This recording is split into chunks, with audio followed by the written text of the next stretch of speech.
I'm looking at the code right now. Please leave your message for...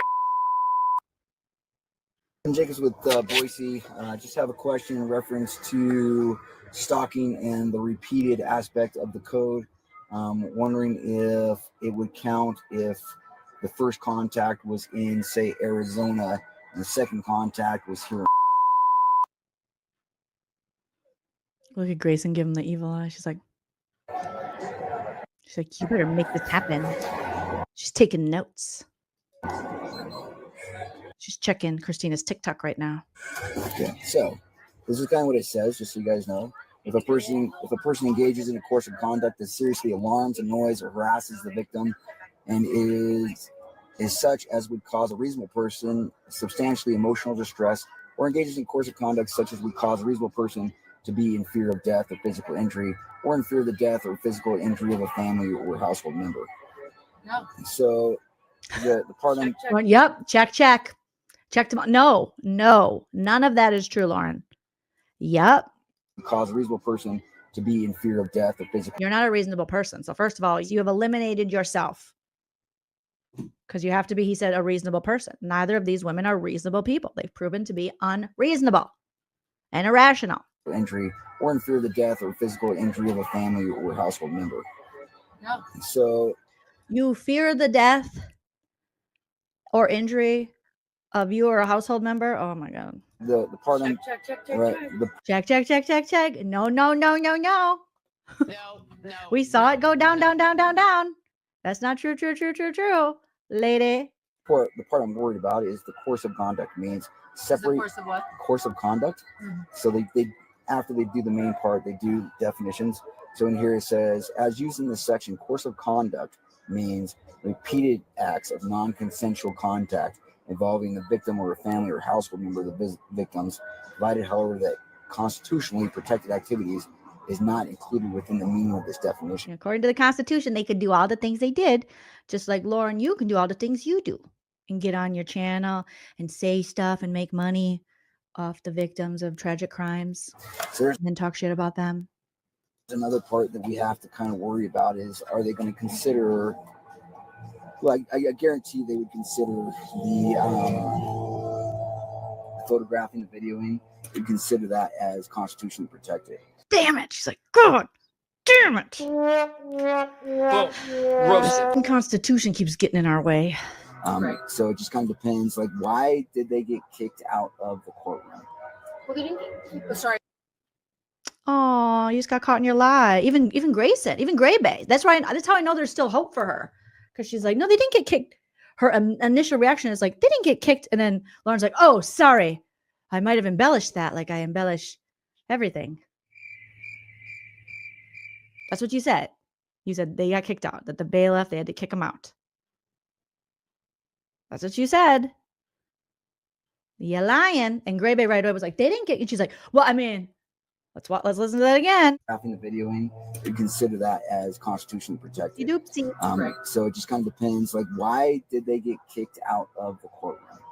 Well, they didn't get, sorry, yeah, they were said to stay away from me. I have the video. So she approached me twice. It was actually outside recording, but it showed every time I see her, I record because it's like so stressful. So I was recording. I was walking into the courtroom. And she followed me. She's like, I got to talk to you. And I said, I don't want to talk to you. Like, let me leave. And then my camera went out. I have 2 videos. And as I turned it back on, I said, leave me alone. I'm feeling threatened. And he's checking his watch. See, the longer you have to talk and explain, the more it's a lie. Like Judge Judy always says, when you tell the truth, you don't have to have a good memory. She's like, well, I was at first, that's not how it went down. We all saw the Janice video. You saw her outside. You were talking to Dr. John Matthias, your husband. You're like, I was talking to John because I barely have any time to talk to him because I'm so busy covering trials. And I saw Janice and I thought she was filming me. So I started filming because I can film, but she can't film.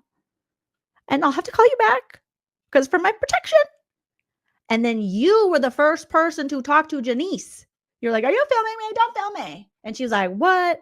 In her ballet flats was like, what? And then she came up to you because you're like, I feel threatened. Oh God, Lauren, it's like, oh man, there's just so many lies.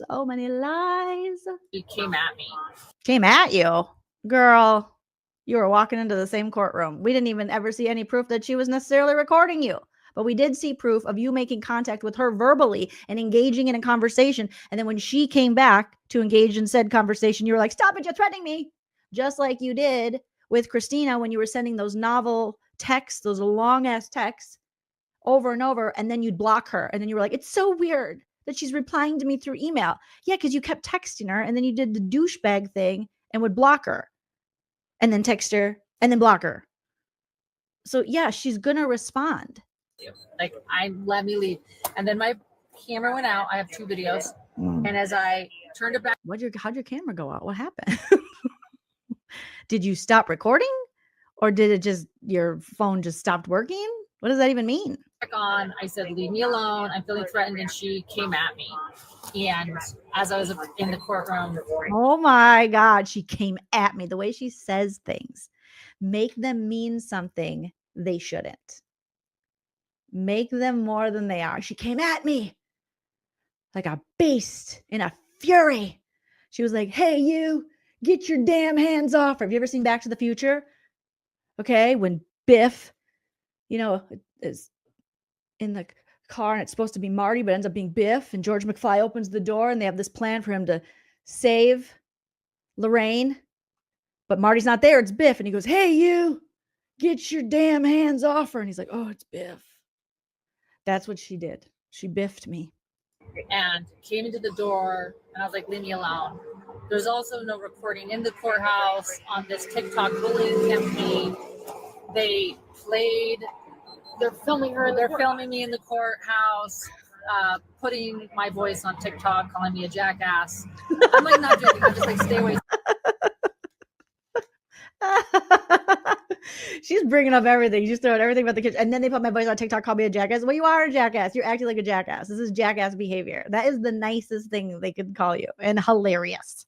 We got to bring back jackass. Yeah, jackass. It's very Happy Gilmore style.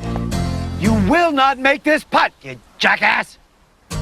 Very retro, very 90s. I like it. So I just said to the bailiffs, look, what I requested from the bailiffs was just to request her to stay. He's texting his wife. I am going to be home late for dinner because these bitches won't shut up. I've explained to them are dealing with things that fall under free speech in the First Amendment, but they are entitled blonde white ladies with some money in their pocket. Well, at least one of them does. The other one's pocket is like coming undone and her belly button keeps staring at me. But anyways, I'll be home late. So I won't. You guys are all beautiful pumpkin spice babies. I appreciate each and every one of you. Hit the like on your way out. Leave a comment after the video post. Share me with your friends, family, enemies, and alleged stalkers. Okay. Whatever that means.